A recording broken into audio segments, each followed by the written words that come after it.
I'm Richard Lewis reporting for CAD-Red.org, and I'm here with somebody that's becoming a familiar face and a good friend. It's the man who had relations with a goat, apparently. It's my good man Harstem from fnatic. So what's changed since we last talked then? Because you're making this steady improvement. As we were just talking about off camera, every tournament you've entered, you've managed to make it to the next round than the one you were in previously. So what have you been doing to change why that wasn't happening, say, a year ago? Well, I'm full-time now, so I can practice a lot more, and I feel like I'm improving quite a bit, progressing steadily, like you mentioned.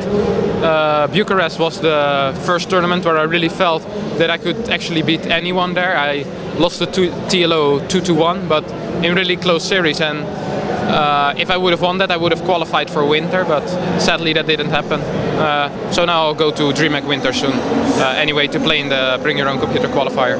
Well, I know obviously everyone always talks about practice in StarCraft 2, and that's kind of the thing, but it's the type of practice that you have, right? And so what's it been like in fnatic so far? What kind of specific things are you doing to improve your game? I talk a lot to Nighthand, I talk a lot to Nama, and I talk some with Oz. I sometimes get some replays, and Oz is really good, so that helps me a lot. And I also play quite a lot with Nighthand. What about DreamHack Bucharest? Obviously, I don't want to dwell too much on that particular tournament, but it looked like a field where, I know it wasn't as strong, but then you kind of had that impression that everybody could beat anybody. And there were some people that had resurgence, like TLO, like you said. I thought he had a very good tournament, one of his better ones for a while. But you were right in the mix. So what do you think kind of went wrong? What was the reason why you couldn't just get to that sort of next level already? I think Zerg was the reason I couldn't. Yeah, a lot of people say that.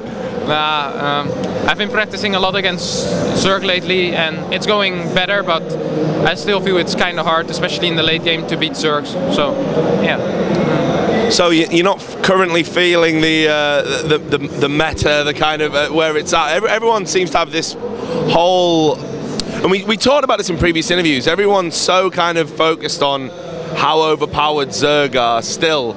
And it doesn't seem to have changed. I mean, does that mean that you're really anticipating Heart of the Swarm, like, because hopefully it's going to address the issue, or do you just think Zerg are going to forever be on top? No, I don't think it's that bad at the moment. They're a bit better. They have an advantage in the late game, but in the mid and early game they don't. So I think it's kind of even, especially the Immortal win is really hard to hold at the moment. So yeah, I look forward to Heart of the Swarm, but not in its current state, because there are so many imbalances still. I'm curious what Blizzard will make of it, but I don't really mind Zerg. As long as I can improve against Zerg, like if I watch a replay of myself against a Zerg player, I always see at least 10 mistakes, and as long as I see that, I don't think I have the right to complain.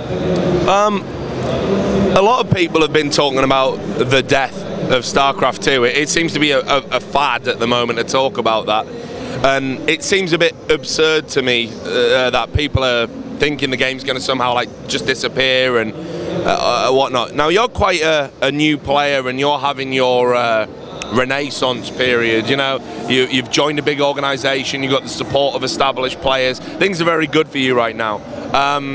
Do you have any particular thoughts and feelings about people that are saying StarCraft 2 is going to die, Blizzard have messed it up, blah blah blah?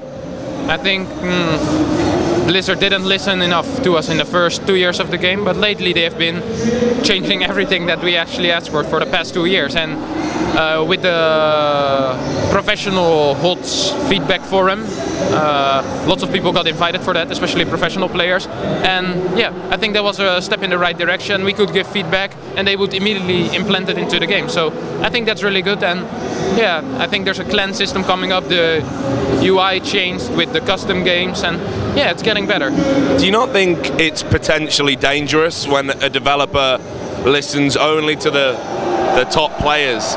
Because we've seen it with some games where a developer's like, okay, I'm going to listen to these top players, and the thing they craft doesn't appeal to new players, to people who want to play casually. And we've seen people like Destiny making comments about how important it is to appeal to the casual players. So do you think maybe Blizzard might get a little bit too hung up on listening to professionals? No, but they're also making lots of UI changes to the custom games, like I mentioned. So, and the game needs to be balanced, otherwise it wouldn't be fun to play. I don't think anyone likes to see Protoss win every tournament or Terran win every tournament. So it needs to be at least a little bit balanced. And yeah, I think Blizzard is doing a good job. Right, so let's talk about ESWC. First things first, not a lot of people have really felt this event. I mean, I was listening to Kalaris, he's made some comments about he thinks the tournament's been run pretty poorly. Certainly in other games we've had already some issues where people are complaining about admins. What's your take on it? I mean, how are you finding it? I like it, I like Paris, but the first day, like yesterday morning when I played my games against Tarnon on the mini stage, it was really cold, like maybe 10 degrees or something like that. Like, I couldn't play. In game 2 I just felt like my hands couldn't move anymore, and my APM was maybe 60 or 70 lower than it usually is. That wasn't good. No, that isn't good.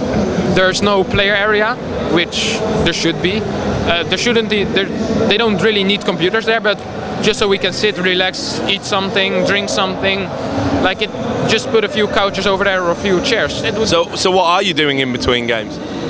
No clue. Just walking around? Yeah, I walk around, and yeah, that's basically it. I walk around and I try to find a place where I can sit. I did some of the stuff at the stands because it's like lots of things to do, new games. Yeah, I like it.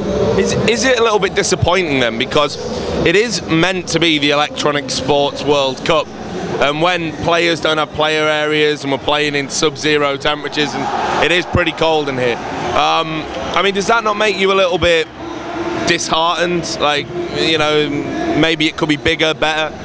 Yeah, it could be better. Of course they could improve, but I like it a lot. The admins are working really, really hard. There are maybe 20 admins in this area, and every time you finish a game they walk with you to sign the paper. Yeah, I like the admins a lot, and they can't really help the noise level. The noise is also quite a big problem. Like yesterday I forgot my headset at the hotel, so I had to use one of the headsets over here, and I just couldn't hear the game sounds in my games against Titan. It was so incredibly loud, and yeah, I would rather see that they would use another venue, because this is way too big to heat properly, and it's also there are too many other things going on, so there's always noise. I'll ask you a little bit about your games here, because obviously you are at the tournament now, and not that you can go and relax anywhere, but you know, talk us through what happened, and maybe where you think it kind of went wrong, what you could have done a bit differently, if anything. My first games today were against Tomikus. He bailing busted me 3 times in a row. Yeah, he had no shame, but luckily I was able to stop it. So yeah, then the second series of the day, round of 8, was against 4GG. Game 1 was on Entombed Valley, and I knew he would do a 4-Rex there because I saw him do it against Feast. So I just went a pretty safe 3-gate build into a really quick third base, but with lots of units. Then I threw down 5 or 6 more gates, I can't remember, and I just killed him because he played too greedy behind it as well. Yeah, that was decent. Was that a high point, I mean, for you? I mean, beating somebody like that, it must be exciting. Yeah, but it's just one game. You can get happy in the middle of the series. And I think I got a bit too happy. I was like, okay, I might win. I might actually win. I didn't think I could win against him, and I think that was my mistake, thinking that I could win. Especially during game 2, I thought too much. Let my minerals get up really high, like 600. My gas as well, and yeah, I just macroed a bit poorly, and I lost. Game 3, I tried to all-win him because I didn't think I could beat him in macro, and it didn't work out either. I think the better player won overall.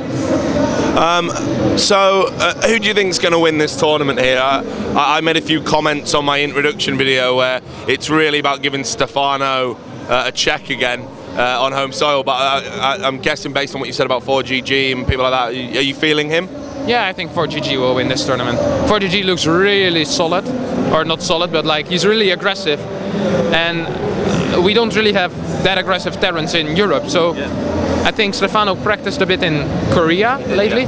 Okay, so he might know the style, but he plays so much different from any Terran I ever played. Maybe Teja is a bit the same, I played him once, but yeah, I think 4GG has a good shot, Stefano obviously has a good shot, and who's still in it? Mana? Yeah, Mana can always surprise.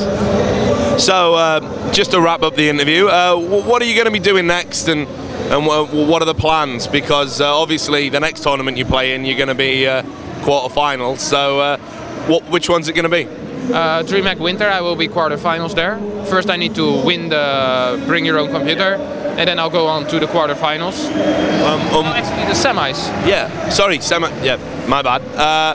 And what about any online stuff? Because I know you've probably got a few bits and pieces before DreamHack, even if it is just 2 weeks away. Yeah, I got the EGMCSL, I think it's called.